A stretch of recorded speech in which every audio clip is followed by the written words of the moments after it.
নমস্কার। নৌসেন আহমদ রোদেলার রচিত নীল চিরকুট উপন্যাসটির দ্বিতীয় পর্ব আলোচনা করছি। চলুন গল্প পাঠে যাওয়া যাক। চিঠিটা পড়ে নিয়ে চোখ কপালে তুলল নীরা। অবিশ্বাস্য কণ্ঠে বলল, তুই সিরিয়াসলি চিঠি লিখে ফেললি? ফেললাম। এবার কি করবি? সেটা তো দেখতেই পাবি। তুই তো ফর্সা, তাহলে ইতি শ্যামলতা লিখলি কেন? নম্রতা হেসে বলল, নামটা সুন্দর লাগে তাই। কথা বলতে বলতেই পাশের সারি থেকে দর্শনের একটা মোটা বই নিয়ে তার মলাটের মাঝে চিঠিটা রেখে দিল নম্রতা। নম্রতার কাজের প্রথম দফায় স্তব্ধ হয়ে বসে থেকে হেসে ফেলল নীরা। হাসতে হাসতে বলল, পাগল তুই? এখন লাইব্রেরিতে এসে কজন মানুষ বই পড়ে শুনি? যে যার মতো বই এনে যার যার বই পড়ে। এইসব বই পড়ার সময় কই? তারপর এই মোটা দর্শনের বই মলাটের নিচে। কারো চোখেই পড়বে না তোর চিঠি, আর পড়লেও হাসতে হাসতে মরে যাবে। নম্রতা হেসে বলল, মরলে মরল। বাংলাদেশের 16 কোটি মানুষের মাঝে একজন হাসতে হাসতে মরে গেলে দেশের অর্থনীতিতে ভয়ানক কোনো ক্ষতি হবে না। নীরা হঠাৎ এই গম্ভীর কণ্ঠে বলল, আর যদি কোনো মেয়ে ফাজলামো করে? নম্রতা আত্মবিশ্বাস নিয়ে বলল, চিঠি পড়েই বুঝতে পারবো। সেদিন চিঠি রেখে এসে উত্তেজনায় ঘুম হলো না নম্রতার। নীরাকে ফোন দিয়ে বরাবর জ্বালাতে লাগলো। মনের মধ্যে ঘুরতে লাগলো একটাই প্রশ্ন, কি হবে কি হবে? আদৌ কি কারো চোখে পড়বে? সারা রাত উত্তেজনা ছটফট করে ভোর 4টার দিকে ঘুমোতে গেল নম্রতা। কলেজে তখন ইয়ার চেঞ্জ পরীক্ষার প্রস্তুতি চলছে। পরীক্ষার আগের দিন ক্লাসটা তখন ভয়ানক গুরুত্বপূর্ণ। সারা বছর টু করে ঘুরে বেড়ানো নম্রতাদের জন্য শিট নোট কালেক্ট করা সেই এক মোক্ষম সময়। কিন্তু নম্রতার মাথায় পরীক্ষার চিন্তা খেলল না। পরীক্ষার প্রতি সেন্সিটিভ নম্রতা গ্রীষ্মের জুন বৃষ্টি মাথায় করে কলেজে গেল ঠিকই, কিন্তু 2 মিনিটও টিকল না। ক্লাসরুমের পেছন দরজা দিয়ে নীরাকে টেনে হিঁচড়ে বের করে আনলো। বৃষ্টিতে আধ ভেজা হয়ে 9টার দিকে শাহবাগ গ্রন্থাগারে গিয়ে পৌঁছালো তারা। গ্রন্থাগার তখন মাত্রই খুলেছে।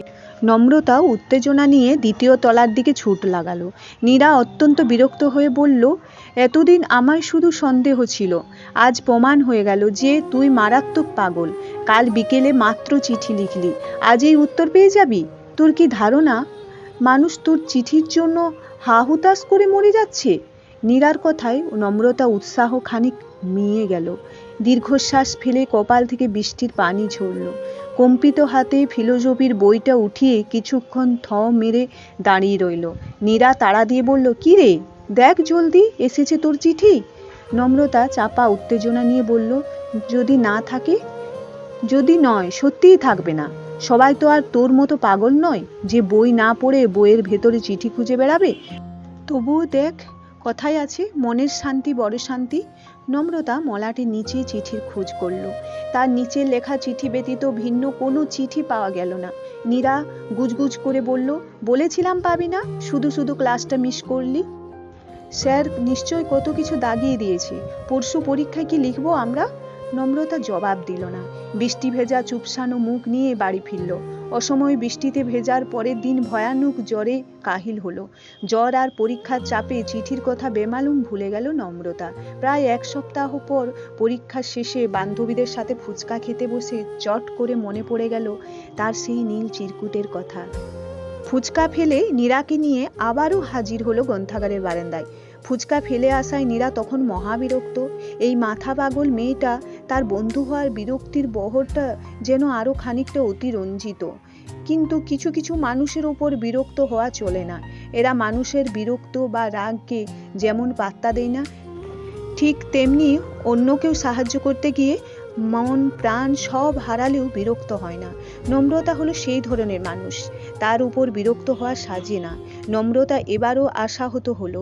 ফিলোসফির বইটির দিকে কিছুক্ষণ বিরক্ত ভরে তাকিয়ে থেকে হেসে ফেলল। মাথা নেড়ে বলল, চিঠির জবাব না এলে নাই, এই চিঠিটা এখানেই থাকুক। আমার আবেগময় সুন্দর চিঠিটা এই বইটাকে উৎসর্গ করলাম। চল, আজ তোকে ডবল প্লেট ফুচকা খাওয়াবো। নীরা বিস্ময় নিয়ে বলল, ফুচকা খাওয়াবি মানে? তোর মন খারাপ লাগছে না? না, লাগছে না। আমাদের ছোট্ট জীবনটাতে ছোট ছোট বিষয় নিয়ে মন খারাপ করতে নেই। বাবা বলে, life is a beautiful flower, we should feel its presence. এই যে চিঠির বিষয়ক সুন্দর ঝামেলাটা হয়ে গেল, এটা সেই বিউটিফুল ফ্লাওয়ার্সেরই অংশ। I have to feel it. নম্রতা সর্বদা প্রাণোচ্ছল প্রাণবন্ত মেয়ে।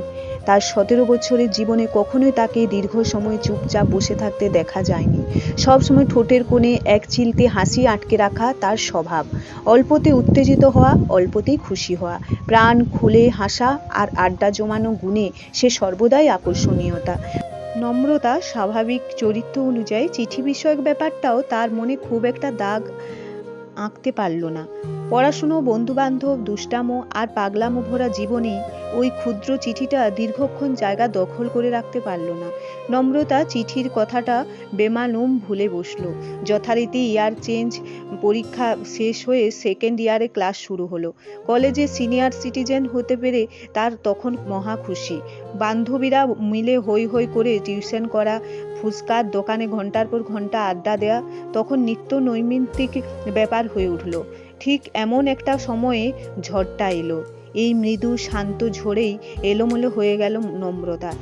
একদিন ইংরাজি টিউশন শেষ করে শাহবাগ গ্রন্থাগার গিয়ে বসলো বান্ধবীরা।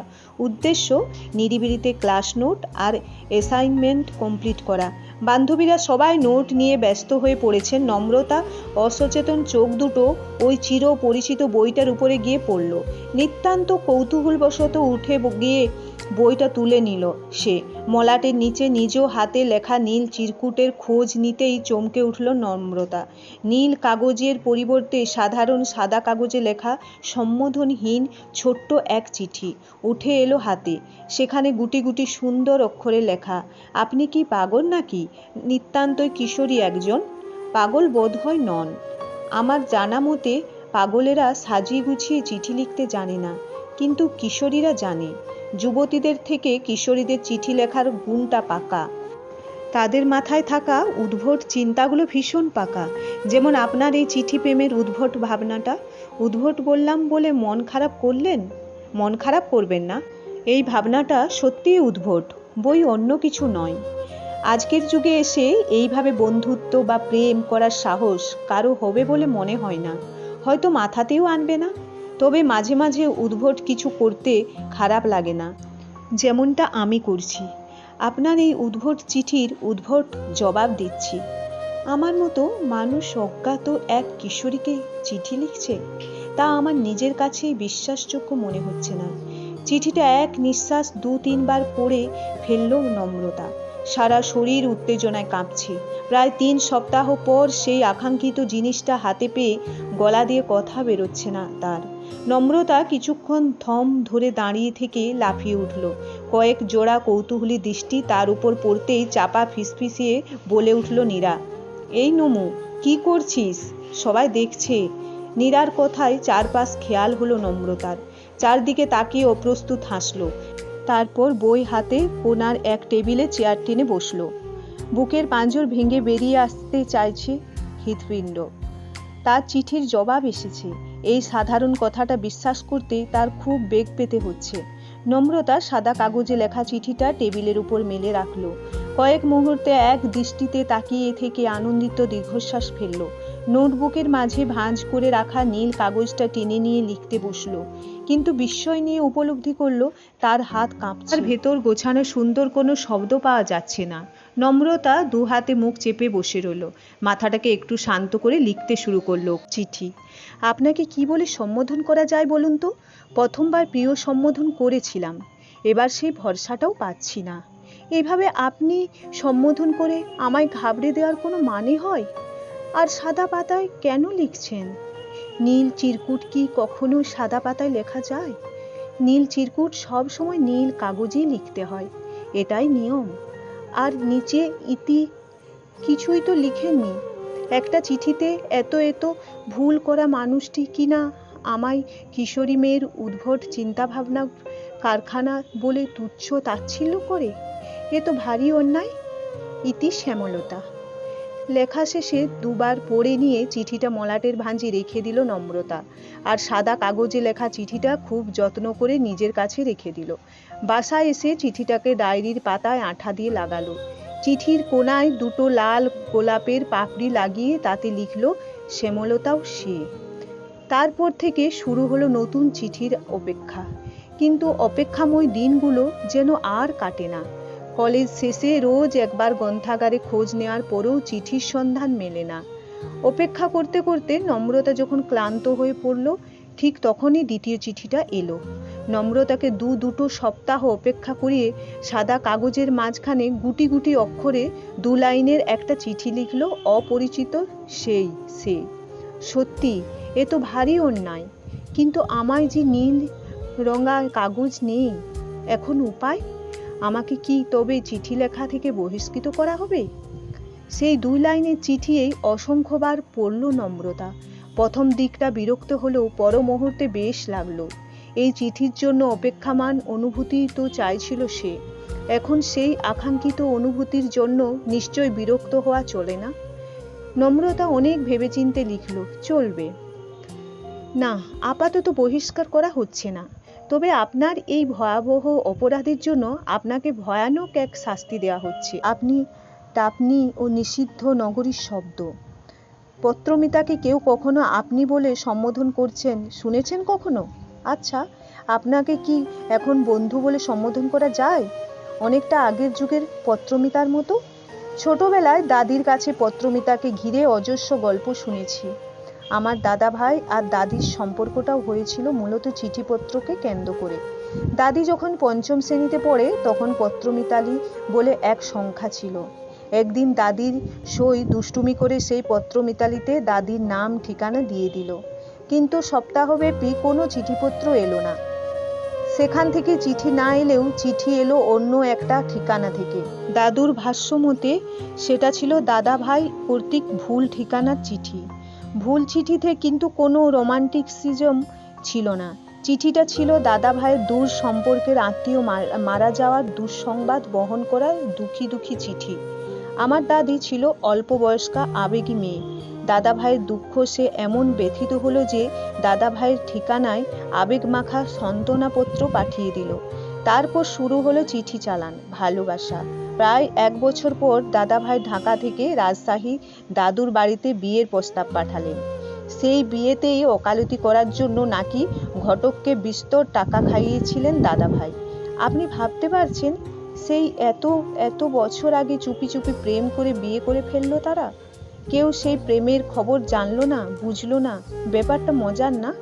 আমি রং নাম্বারে প্রেমের গল্প শুনেছি, কিন্তু এইভাবে চিঠি প্রেমের গল্প একদম নতুন। আচ্ছা, তাই প্রেমটাকে কি নাম দেয়া যায় বলুন তো? রং নাম্বারের সাথে মিলিয়ে রং লেটার। আপনি কিন্তু এবারও ইতিতে কিছু লেখেননি। এবার আমি আপনাকে কি বলে সম্বোধন করি বলুন তো? ইতি শ্যামলতা। চিঠিটা লিখে বার কয়েক চোখ বুলালো নম্রতা। তারপর কম্পিত হৃদয়ে চিঠিটা রেখে দিল নির্দিষ্ট বইয়ের মলাটের নিচে। বাকিটা সময় সে অপরিচিত সে এর থেকে পাওয়া 2 লাইনের চিঠিটা হাতে নিয়ে থম মেরে বসে রইল। নোটবুক আর অ্যাসাইনমেন্টের পাতাগুলো ফ্যানের কৃত্রিম বাতাসে চঞ্চল হয়ে উঠল। নম্রতার খুশির জোয়ার যেন তাদের মাঝে প্রাণ দিল। বাতাসের ঝাপটায় উলট পালট হতে লাগলো পৃষ্ঠার পর পৃষ্ঠা। আনমনা নম্রতার কাছে বইয়ের পাতার উড়োজাহাজের শব্দটা হঠাৎই ভীষণ মাদকীয় বলে বোধ হতে লাগলো। সেই সাথে মাথায় উকি দিয়ে গেল অদ্ভুত এক প্রশ্ন। আচ্ছা, পত্রমিতা সে নামক লোকটা যদি টাক পড়া বৃদ্ধ কোনো লোক হয় তবে? বা রাস্তায় কোনো ছাইপাস বেয়াদব ছেলে? মস্তিষ্কে করা যুক্তিসঙ্গত প্রশ্নটা মনের কাছে খুব একটা পাত্তা পেল না। সেই অপরিচিত মানুষটা যেমনই হোক, সে যে ব্যক্তিসম্পন্ন একজন মানুষ তা বেশ বুঝতে পারছে নম্রতা। লাইনের ভাজে ভাজেই ফুটে উঠেছে লোকটির প্রগাঢ় ব্যক্তিত্ববোধ। এটা কি শুধুই নম্রতার ভ্রান্ত ধারণা হলে হোক। এই ভ্রান্ত ধারণা মেনে নিতে যেহেতু ভালো লাগছে, তাহলে এই ভ্রান্ত ধারণা কোনো সমস্যা নেই। মানুষের ছোট জীবনটাতে কিছু কিছু ভ্রান্ত ধারণা থাকলে ক্ষতি নেই। ভ্রান্ত ধারণাকে বুকে আগলে ধরে খানিকটা খুশি আর খানিকটা স্বপ্ন দেখাতেও ক্ষতি নেই। পত্রপয়নের 3য় চিঠিটা এবার 2 সপ্তাহের মাথাতেও হাতে পেল না নম্রতা। প্রতিদিন কলেজের শেষে গ্রন্থাগারে পরিচিত বইতে ডুব দিয়ে ব্যর্থ হয়েও খুব একটা মন খারাপ হলো না। নম্রতার, বরং তার উচ্ছল প্রাণের জোয়ার এলো। ফুলে ফেঁপে উঠল হাসি তামাশায় জীবন। অবসরে চিঠির জবাবে অপরিচিত ব্যক্তিটি কি কি লিখতে পারে সেই ভাবনায় আকণ্ঠ ডুবে রইল। সবাইকে অবাক করে দিয়ে কলেজের সাংস্কৃতিক অনুষ্ঠানে চমৎকার এক রবীন্দ্রসঙ্গীতও গেয়ে ফেলল নম্রতা। বিস্ময়করভাবে পুরস্কার হিসেবে শীর্ষেন্দু মুখোপাধ্যায়ের দূরবীন বইটাও হাতে পেয়ে গেল। আহ, সেই দিন নম্রতার কি আনন্দ! অল্পতে খুশি হয়ে যাওয়া নম্রতা সেই দিন বান্ধবীদের পেছনে বিস্তর টাকা ওড়ালো। 1 মাসে হাত খরচ তার জমানো টাকাগুলো শেষ করে মনের সুখে গান ধরল।